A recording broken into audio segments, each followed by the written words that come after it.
আসসালামু আলাইকুম। সবার আগে বাছাই করা 10টি আন্তর্জাতিক খবর জানিয়ে দেব। প্রথমেই থাকছে শিরোনাম। তবে তার আগে অনুরোধ থাকবে ভিডিওটিতে একটি লাইক দিবেন।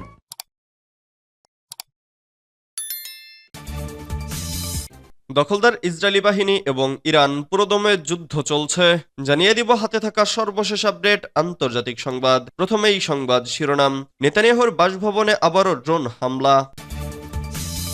এরপর জানিয়ে দিব আক্রমণাত্মক ড্রোনের উৎপাদন বাড়ানোর নির্দেশ দিলেন কিম। এদিকে ইরানি রাষ্ট্রদূতের সঙ্গে গোপন বৈঠক করেছেন ইলন মাস্ক। এরপর জানিয়ে দিব পাকিস্তানের সঙ্গে বাংলাদেশের নৌবাণিজ্য পুনর্স্থাপনে চিন্তিত ভারত। আরও জানিয়ে দিব আরও অশান্ত মণিপুর, বিশেষ ক্ষমতা আইন জারি। সর্বশেষ জানিয়ে দিব জাতিসংঘ থেকে ইসরায়েলকে বহিষ্কারের আহ্বান ইন্দোনেশিয়ার। এতক্ষণ শুনছিলেন সংবাদ শিরোনাম, এবারে বিস্তারিত। তবে অনুরোধ থাকবে ভিডিওটিতে একটি লাইক করবেন এবং কমেন্ট করে জানিয়ে দিবেন কোন জেলা থেকে আপনি আমাদের এই ভিডিওটি দেখছেন। নেতানিয়াহুর বাসভবনে আবারও ড্রোন হামলা। দখলদার ইসরায়েলের দক্ষিণে হাইফায় যুদ্ধবাজ প্রধানমন্ত্রী বেনিয়ামিন নেতানিয়াহুর বাসভবন লক্ষ্য করে আবারও হামলা হয়েছে। বার্তা সংস্থা ইরনা জানিয়েছে, বৃহস্পতিবার রাতে হাইফা ও তেল আবিবের মাঝামাঝি সিরিয়ায় ইসরায়েলি প্রধানমন্ত্রী বেনিয়ামিন নেতানিয়াহুর বাসভবন থেকে বিস্ফোরণের শব্দ শোনা গেছে। ইসরায়েলি গণমাধ্যম জানিয়েছে, হিজবুল্লাহর ড্রোন হামলার কারণে এই বিস্ফোরণ ঘটেছে। এই প্রতিবেদনে বলা হয়েছে, নেতানিয়াহুর বাসভবনে এ নিয়ে কয়েক দফা হামলা হলো। ইসরায়েলি গণমাধ্যম আরও জানিয়েছে, বেনিয়ামিন নেতানিয়াহু এখন ড্রোন হামলার ভয়ে সাধারণত তার দপ্তরের নিচে গভীরে একটি সুরক্ষিত কক্ষে অবস্থান করেন। এর আগে গত মাসে ইসরায়েলি প্রধানমন্ত্রী বেনিয়ামিন নেতানিয়াহুর বাসভবনে ড্রোনের আঘাতের কথা আনুষ্ঠানিকভাবে স্বীকার করে তেল আবিব। এক বিবৃতিতে বলা হয়, সিরিয়াতে প্রধানমন্ত্রীর বাসভবনের শয়নকক্ষে একটি ড্রোন আঘাত হেনেছে। প্রধানমন্ত্রী ও তার স্ত্রী সেখানে ছিলেন না। এ ঘটনায় কোনো হতাহতের ঘটনা ঘটেনি। লেবাননের ইসলামী প্রতিরোধ আন্দোলন হিজবুল্লাহ ওই হামলার দায় স্বীকার করে বিবৃতি দিয়েছিল।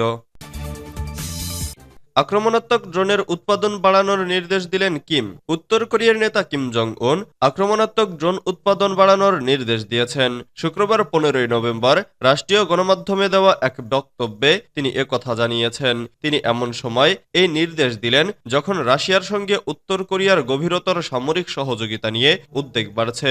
বৃহস্পতিবার কিম ড্রোনগুলোর পরীক্ষা পর্যবেক্ষণ করেন, যেগুলো ভূমি এবং সমুদ্রের লক্ষ্যবস্তুতে আঘাত হানার জন্য ডিজাইন করা হয়েছে।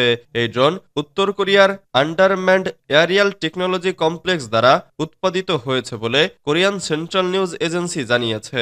প্রতিবেদনে বলা হয়েছে, তিনি দ্রুত একটি সিরিয়াল উৎপাদন ব্যবস্থা গড়ে তোলার পুরোপুরি মাস প্রোডাকশনে যাওয়ার প্রয়োজনীয়তার উপর জোর দিয়েছেন।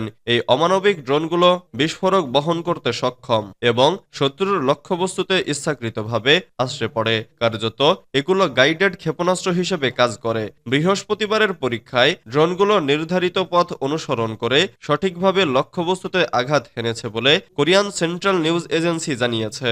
এজেন্সিটি বলছে যে সুইসাইড আক্রমণ ড্রোনগুলো বিভিন্ন পাল্লায় ব্যবহার করা হবে তা ভূমি ও সমুদ্রের শত্রু লক্ষ্যবস্তুতে সঠিকভাবে আঘাত হানার মিশন সম্পন্ন করবে।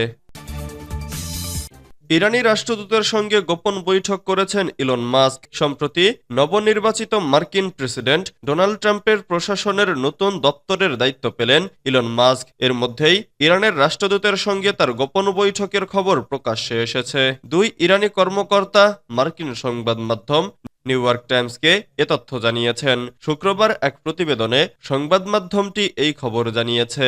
দুই ইরানি কর্মকর্তা বলেন, সোমবার জাতিসংঘের এক অধিবেশনের পর ইরানের রাষ্ট্রদূত আমির সাইদ ইরাভানির সঙ্গে গোপন স্থানে বৈঠক করেছেন ইলন মাস্ক। প্রায় 1 ঘন্টারও বেশি সময় স্থায়ী এই বৈঠকে ইরান ও যুক্তরাষ্ট্রের মধ্যকার উত্তেজনা প্রশমিত করার বিষয়ে আলোচনা করেছেন তারা।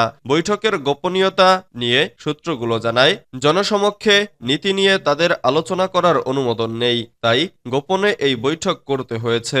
তবে আলোচনাটি ইতিবাচক ও ফলপ্রসূ ছিল।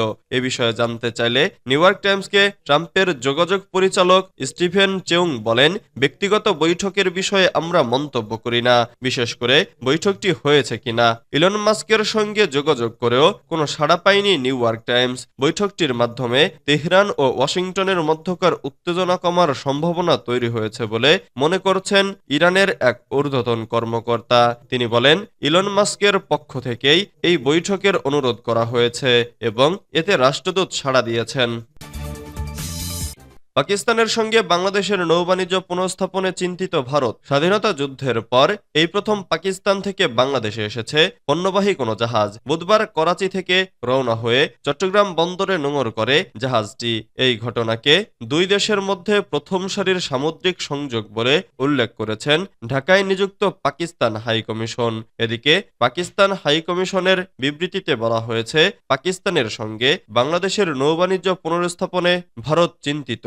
এ ঘটনাকে দ্বিপাক্ষিক বাণিজ্যে একটি প্রধান পদক্ষেপ বলে উল্লেখ করেছেন বাংলাদেশে নিযুক্ত পাকিস্তানি হাই কমিশনার সৈয়দ আহমেদ ফারুক। তবে এ পরিস্থিতিতে নিরাপত্তা নিয়ে উদ্বেগ প্রকাশ করেছে দিল্লি। শুক্রবার ভারতীয় সংবাদ মাধ্যম দ্য টেলিগ্রাফের অনলাইন সংস্করণে প্রকাশিত এক প্রতিবেদনে বলা হয়, ভারতের পূর্ব ও পশ্চিমাঞ্চলীয় প্রতিবেশীদের মধ্যে এ ধরনের সরাসরি সামুদ্রিক সংযোগের ফলে বাংলাদেশের দক্ষিণ পূর্ব উপকূলের কাছাকাছি ভারতের উত্তর পূর্বাঞ্চলীয় রাজ্যগুলোতে অস্থিতিশীলতা সৃষ্টির সম্ভাবনা রয়েছে।